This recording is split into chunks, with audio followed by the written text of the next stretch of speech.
The fundamental problems here is that these shock troops do not have legal authority. They do not have warrants. They do not have probable cause.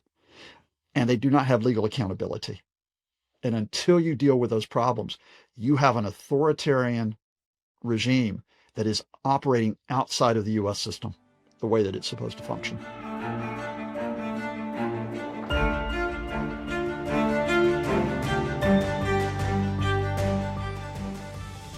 Hi, I'm Maddie Hale.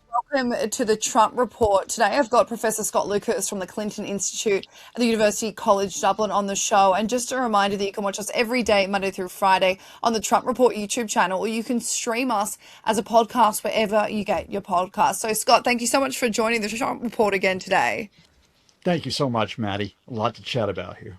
A lot to discuss, and we're going to keep it pretty much domestic today. Now, what has happened is that the White House, the Border Patrol, ICE, they're under very serious scrutiny after the death of Alex Pretti, an ICU nurse who was employed by the U.S. Department of Veterans Affairs. He was dragged to the ground by multiple immigration agents, shot dead after filming them while he was also trying to help a woman who had been shoved to the ground. Now, this took place on Saturday. Today is Tuesday, and Americans are furious about this, believing that the self-defense reasoning for killing Pretti is a lie by ICE. So, Scott, I want to get your thoughts on whether you think citizen journalists present during this federal immigration enforcement in South Minneapolis really caught the Trump administration in a lie with the amount of footage they got.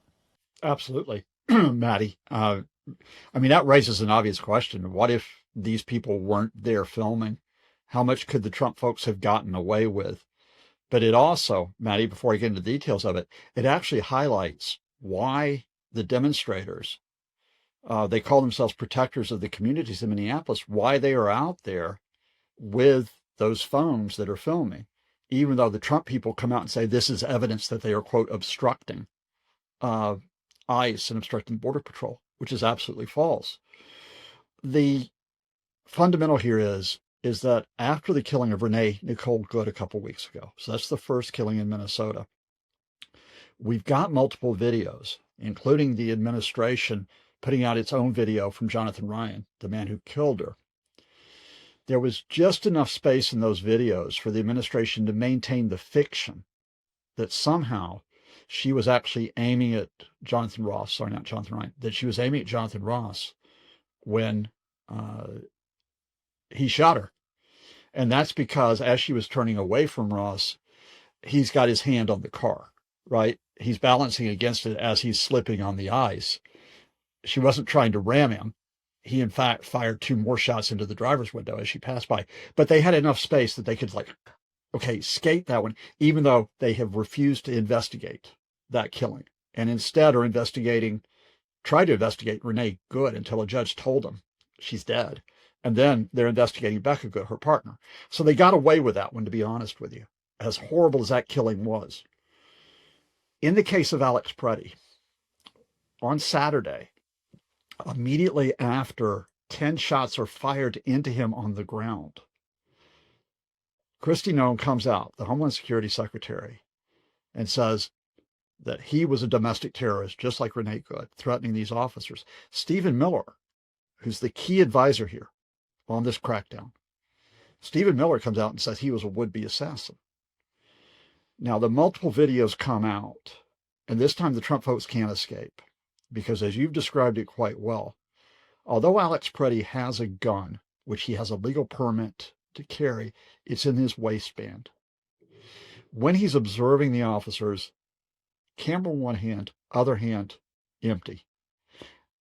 When he intervenes, because the woman who was observer was not only being assaulted, she was being pepper sprayed by ICE and Border Patrol. As they knock him to the ground, he's got the phone in one hand. He's trying to keep himself going up with the left hand extended to the ground. But he hits the ground. They take the firearm off of him, the gun that he had off of him. No threat whatsoever. And seconds after that, 1 shot, 2, 3, 4, 5, 6, 7, 8, 9, 10. Maddie, the videos show an execution. And I know what that word means. Not just a killing, an execution. In that you had a defenseless man who posed no threat to the officers, and they took him out in cold blood. Now, at that point, the Trump folks were exposed because now they have not been able to drag up. They say they're going over body cam footage of the agents who were there in the area, but they haven't been able to come up with anything else to try to steal the narrative back or to confuse the narrative. That meant that you had, of course, public opinion, including some people who are the Trump folks. Trump is saying, look, we're not sure we like what's going on here. It's compounded by the fact that Kash Patel, the FBI director, on Sunday comes out and says, well, you know, he was carrying a gun to a protest. That's illegal. Now, first of all, that's flatly wrong. You can legally have a gun at a protest in the United States. I'm not actually happy about that. That's part of the reason why I live over here. But you can legally do that in the States. But secondly, it was almost as if Kash Patel was saying, well, because he happened to have a gun on him, it was absolutely justified that he was killed. That brought out the National Rifle Association against Trump. Now, once you've got groups who normally support Trump who come out after him, you clearly have certain Republican legislators who don't like Trump anyway. And so they were the first group to break with Trump. You know, you're talking about Tom Tillis, North Carolina, who is retiring, the senator, Lisa Murkowski, Susan Collins, who have not been big fans of Trump. But then you had Bill Cassidy come out from Louisiana, pretty senior figure in the Senate, who Trump has threatened to primary, right? So he's taken a risk here. And then there are like 2-3 other senators who have joined. And now Rand Paul, the libertarian, has come out and said there has to be we need to investigate these agencies, right? And at the same time, there are members of the House, and there weren't a huge Republican members of the House, but there were 2 that were key. One is Representative Comer, who normally is a diehard defender of the Trump administration. He even had hearings a few weeks ago trying to attack the Minnesota leadership over the fraud issue. But this time he says, we need to consider getting ICE out of Minnesota, redeploy it somewhere else. And then Representative Garbarino, who's head of the House Homeland Security Committee, has said, I want the heads of the agencies, Kristi Noem, Tom Homan, head of ICE, Gregory Bavino, head of Border Patrol. I want them to testify. So he was going to call them up to the Hill. A lot of other Republicans have not come out and criticized the Trump folks, but they were waiting to see which way the wind blows. And that's why I think Trump makes the move on Monday night, which is to say, oh yeah, we'll investigate. Yeah.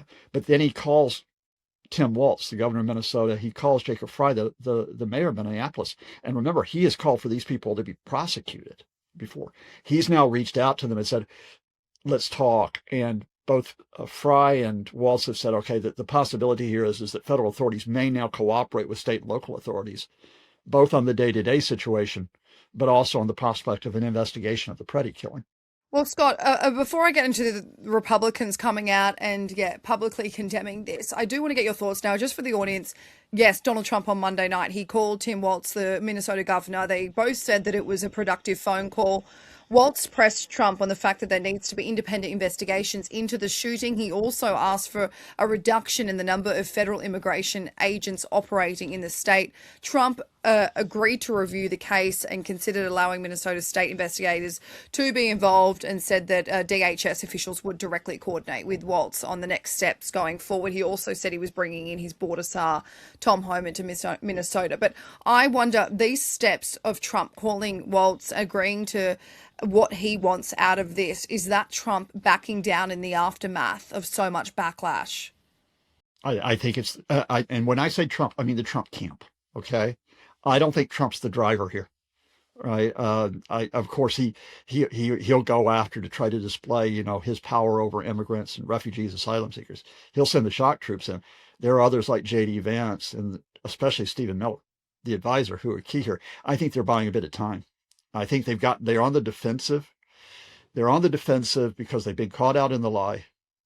They're on the defensive because now there's certain legislators who want to act against that, and because of timing. Because at the end of this week, the U.S. government has to extend its funding or it shuts down. Now, it just so happens that one of the bills to keep the U.S. government going was the funding of 6 agencies. One of them is ICE. And what Democrats were saying is, look, we'll fund the other 5 agencies, but we don't want to fund ICE here. You've got question marks over what's going to happen regarding their accountability. And that they got leverage now because of the reaction to the execution. They got leverage. So all of that has meant that the Trump folks need to get past the end of this week. I think where the rubber hits the road here, Maddie, is first of all whether we do get a meaningful investigation. Because I mean, I will repeat, after the killing of Renee Nicole Good, it was shocking in that the scene of the killing was not secured, and that Jonathan Ross, the killer, was able with colleagues to just simply flee the scene. And we do not know where he is now, right? So they've escaped that. And then the FBI and the Justice Department refused to hand over any information to state and local authorities. Now, they took the same line this time after the killing of Alex Pretti on Saturday. And that is, they didn't secure the scene properly. The agents who carried out the killing are still in service. They have not been suspended, according to the Trump White House. They've been redeployed. And of course, you've had the attempt to prejudge any investigation by smearing the name of Pretti. Now, do they actually pull that back? Second question that we're watching, Maddie, on it: how many ICE and Border Patrol agents do they pull out of Minnesota? I mean, quick reminder: they sent in 3,000 ICE agents. The entire Minneapolis Uniformed Police Force has 600 people. So, that's the size of the scale of this invasion force that they sent in. So, Trump, he gets, the thing is, even as he says this, you can see the other attempt by the Trump camp to stay on the offensive here. And that is that there was a wobble in their outlets over the weekend, including Fox, which was like, oh gosh, maybe the video footage doesn't stand up here, right? By yesterday, Fox and other Trump outlets are on this assault thing, which is, this is all the fault of Tim Walz, right? Now, they may have to back off now after the call, but this is the fault of radical left agitators who are from outside Minnesota. Now, that line, there are so many expletives I could use for that line. It is the people who are there observing ICE, observing what Border Patrol doing, are effectively neighborhood watch groups. They've been trained in some cases for up to a year. Robert Worth has a great article in the New Yorker about it that came out, or Atlantic, I should say, came out yesterday. Trump folks are trying to smear these protesters as being the real threat here, including by the point of saying, oh, they're being funded by people like, Open Society, George Soros's folks, right? How can they get away with that type of disinformation to say the threat continues here and it's Minnesotans who are the threat? So we've got to keep ICE and Border Patrol in. Because I will give you the line, Maddie, and I've used it a couple of interviews elsewhere, but I want to feature it here for you. The thing about an authoritarian regime, and this is an authoritarian regime, and Minnesota is an example, is when you operate without legal authority, when you operate without legal accountability, when you don't care about legal accountability, you cannot retreat. If you retreat, you accept that others have agency. They have influence. State and local authorities have something to say. The courts have something to say. And then you start to box yourself in. And I've watched Stephen Miller for years, and I would be very, very surprised if he takes his foot off the gas. They've just got to find a new pretext for continuing to send the shock troops in. Well, on the note of Stephen Miller, Scott, before this phone call between Donald Trump and Tim Walz, there had been a lot of mixed messaging coming from the Trump camp. So as you mentioned, Kristi Noem had called it domestic terrorism, referring to Pretti. Stephen Miller said something of the sorts as well. But then Deputy Attorney General Todd Blanche, he said that Alex Pretti's actions did not meet the legal definition of domestic terrorism when he was questioned about the fallout from the shooting. So there is mixed messaging coming from the Trump camp, but I don't know if it's a complete comparison, Scott, but how can the Trump White House come out and say and protect those protesting in Iran and then carry out what's happened here in Minnesota? Absolute snap. And actually, in an earlier interview this morning, I actually went into that Iran case because some of your viewers may know I cover Iran on a day-to-day basis.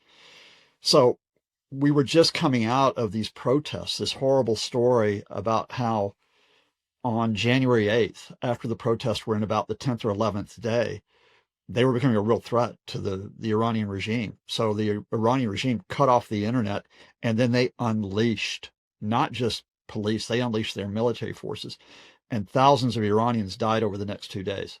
We don't know the exact toll. That's how bad it's gotten. Now, the pretext for them using it, to make the comparison even more appropriate to what we're talking about now, is they said that those people who are demonstrating and protesting are not legitimate. They said they're controlled by the U.S. and Israel, by radical outside forces, right? So I'm reading headlines yesterday about the Trump narrative, right? About, that their actions, these security forces, are justified because of the threats on the ground. And I had to look, and some of the people who told me later, who read my stuff, they had to look, were they talking about Iran or the United States, right? And the fact here is that you have an authoritarian regime in Iran, happens to be led by a supreme leader, by a cleric, rather than by someone who was elected.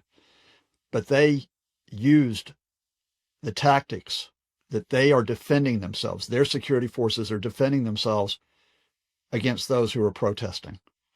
Same tactics that you use if you're the Trump administration, just that Donald Trump doesn't wear a turban.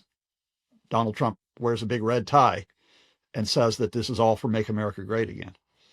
And I want to get your thoughts on whether the White House is panicking, Scott, because reportedly Border Patrol Chief Greg Bovino, who's been carrying out this situation in Minnesota, has reportedly been removed from his role. Now, he's not fired, he's not sacked, but he's reportedly been taken out of Minnesota, taken back to California, and allegedly locked out of his social media accounts by the DHS because he'd been trolling various Republicans and Democrats. And then on top of that, various publications, I think a few are reporting that Kristi Noem's job is at risk as well. So I wonder whether you think these two actually might get sacked, or whether that's too bad of PR for Trump and his immigration policies.